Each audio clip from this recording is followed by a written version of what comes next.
Yes, good evening. Welcome back to Legal Advice Corner, the Express Edition. Dahil ako lang po today, Mr. Laragan is dealing with an urgent matter, but we still want to carry on with the episode. Dahil sa tingin namin, this is very apt sa ekonomiya ngayon, sa klima ngayon, mga nangyayari, inflation at rent increase everywhere. So the topic for today, I'll go right straight into it, is Section 13 notice, which is a residential rent increase notice by your landlord, and how to challenge it if talagang unreasonable.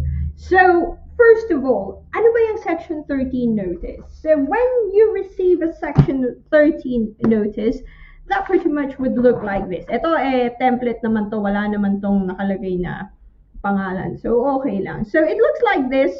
You will know exactly kung ano siya dahil it will say the landlord's proposing a new rent under assured periodic tenancy. This will only apply kung assured short-hold tenancy ka kung meron kang AST at kung wala ka na sa fixed period, yung unang fixed period mo sa tenancy. But normally, you will get an indication from landlord. Minsan mag-text mo na yan or mag-email o dahil sa nangyayari sa ekonomiya, dahil everything's going high, we may have to do a rent increase.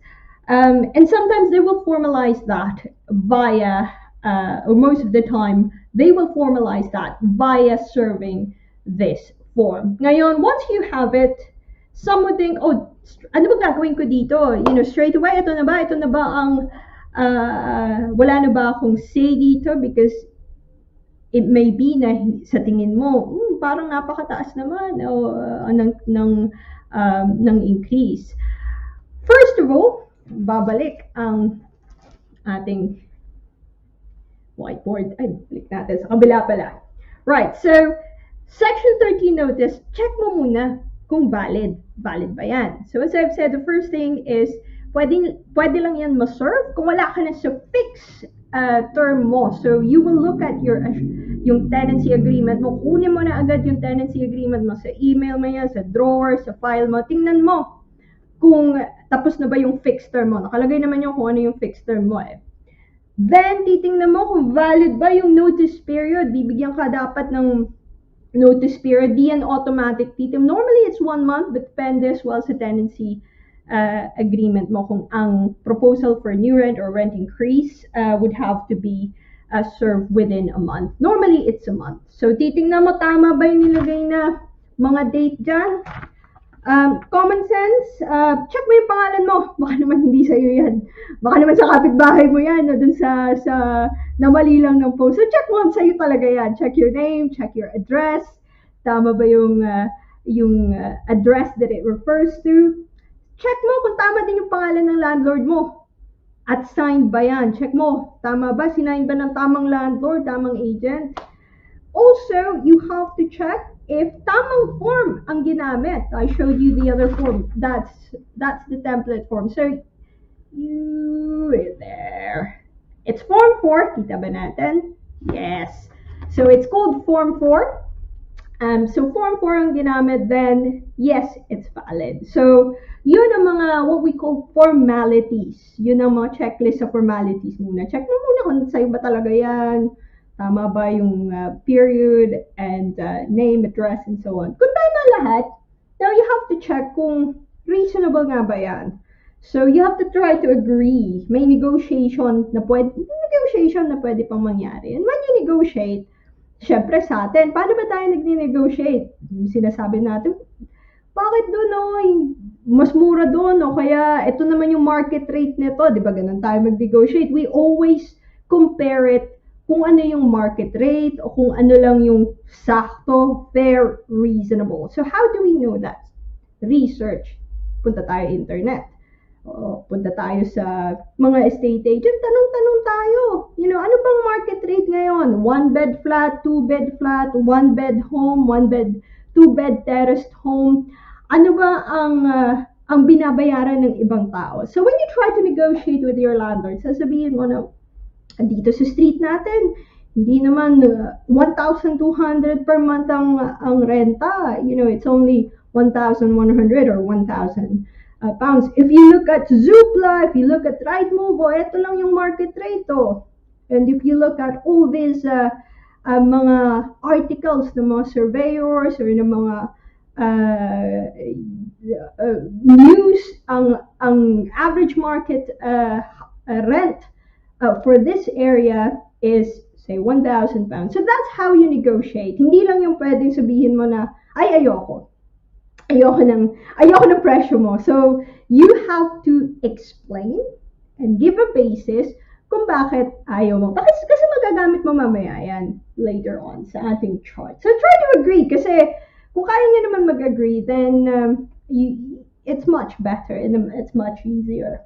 Now, kung talagang sa tingin mo, hindi tama, masyadong mataas, unreasonable, chinek mo market, chinek mo Zoopla, chinek mo lahat, and you really you've come to the conclusion na masyadong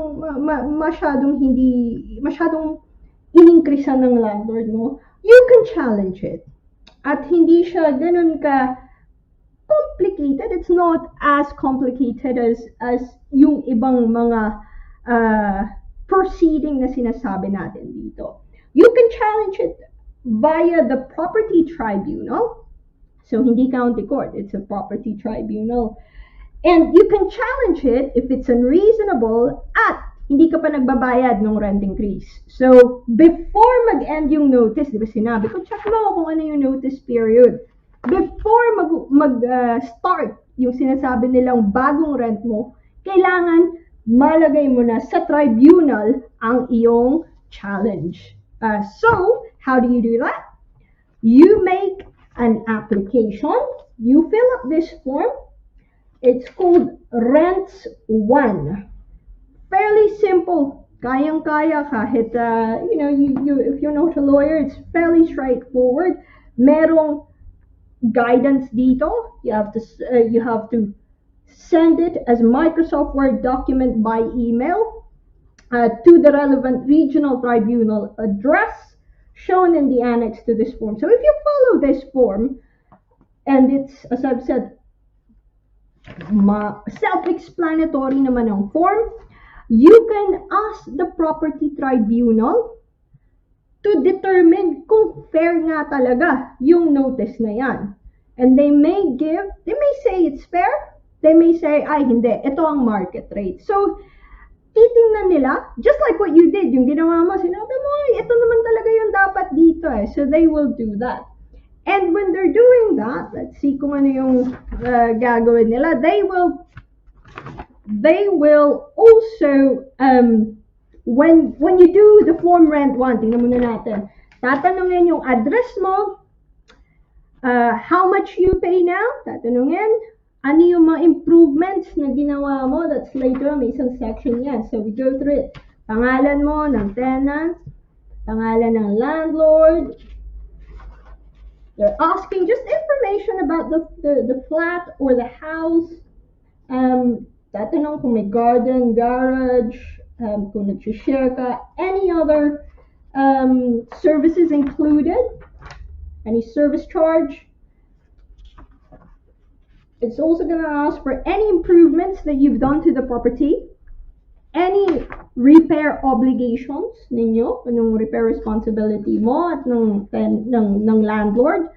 You might ask, saan ko malalaman yan, attorney? O, basahin niyo po yung tenancy agreement niyo. So that's the reason why yung unang pinuntahan natin ay yung tenancy agreement. So when you're doing this, kailangan nasa harap niyo yung Section 13 notice, yung notice mismo na nagbibigay kung magkano yung increase at yung tenancy agreement niyo. So tatanungin yan, and yan, signature mo. And you have to attach yung dalawang document, the Section 13 notice and the tenancy agreement. And then there's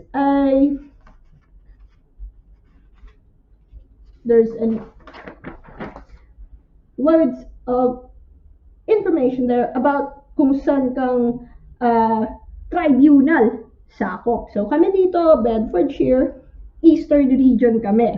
Tingnan natin yung ibang kakilala natin. So, That's London. London would be probably the main one.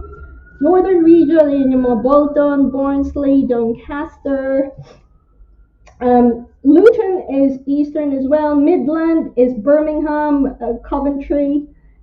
We've got southern region, mga taga Cornwall, West Sussex, Kent, Somerset, and London. Sorry, there's London region. May separate po sila. So, diba? It's fairly straightforward. Now, 10 weeks yan.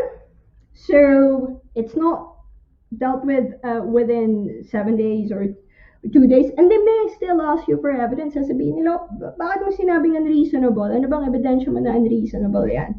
So that's the reason why, nung nagtatry pa lang kayo mag-agree, that's the reason why I said, mag-research na. Para ma-prove nyo sa tribunal, kung talagang unreasonable ang sabi natin, mapuprove natin, nag-research kami sa Zoopla, nag-research kami sa Rightmove, we asked estate agents, we looked at other sites, and this is really the market rent, for example, for Bedford or for London in this area and this particular state of the property. You can ask for an oral or a paper hearing, oral or paper hearing, pero pwedeng ring inspeksyonin ng tribunal ang iyong property. So, tribunals made up of solicitors, lawyers, as well as surveyors. So, mga alam kung ano yung value ng isang property, yung renta dapat, state of the property. So, they can opt to say, well, we would like to inspect the property. If they say, so 10 weeks, diba? If they say na, nako, reasonable yung landlord nyo, you have to pay from the start ng notice period. So, for example, if the notice period says on January 2023 mag-uumpisa to, and na-determine yung iyong tribunal March, you have to, hindi March mag-uumpisa, yung kung kailan sabi ng notice mag-uumpisa, you still have to, you have to still pay it kung reasonable sila. So, ang advice dyan, kahit mag-challenge kayo ng rent increase, ipon-ipunan nyo, just in case matalo kayo. Ipunan nyo yung itabi nyo siguro dahan-dahan, just in case nasabihin pa rin ng tribunal, hindi. You have to pay that from January. You can, however, appeal kung sa tingin mo may error in law, in application of law, ang tribunal, but you have to pay. And potentially, kung matatalo ka, you may be liable for cost of the other side. If matatalo ka, and if naging unreasonable ka, kung hindi talaga, wala talagang grounds yung kaso mo, talagang sinayang lang ang resources ng tribunal, ng korte, ng kabilang partido, then you may potentially be liable for cost. So, to quickly summarize, you have to check the Section 13 notice. Section 13 notice, yan yung notice na magsasabi kung magkano yung itataas sa'yo. So, that's like this. Yan, Form 4. So, check mo kung valid yan. Hindi yan pwede ibigay na nasa fixed term ka. And dapat tama yung notice, tama pangalan, tama detalye. If you want to try to argue kung unreasonable siya, kailangan may basehan. Kailangan may ebidensya. Kailangan meron tayo, magre-research tayo. And try to agree. Huwag dediretso sa tribunal. Try makipag-usap pa rin. Tanong mo na baka pwedeng ganito na lang, mas mababa, or meet halfway.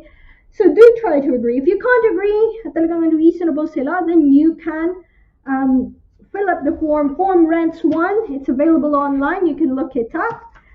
And you have to follow kung ano yung nandun. We went through it earlier. I won't repeat it. It's 8 pages. You have to follow the instructions. They are fairly doable. You have to have your tenancy agreement and the Section 13 notice kasi kailangan mo i-attach yan. Tribunal may ask you for evidence. You can opt for oral or paper hearing, and it may take about 10 weeks. You can appeal pero may bayad na.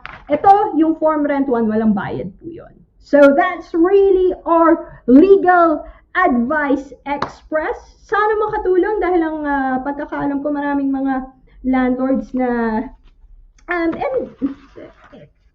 maintindihan mo dahil nga naman sa klima ng ekonomiya natin ngayon. But kung unreasonable yan, meron pa rin kayong option via the tribunal. So that's really it for today sa ating Legal Advice Express. And sana nga next week, andyan na si Mr. Laragan kasi for sure may tatanong yun sa akin na kakaiba o kaya interesting. But for now, let's read a few of our viewers' greetings.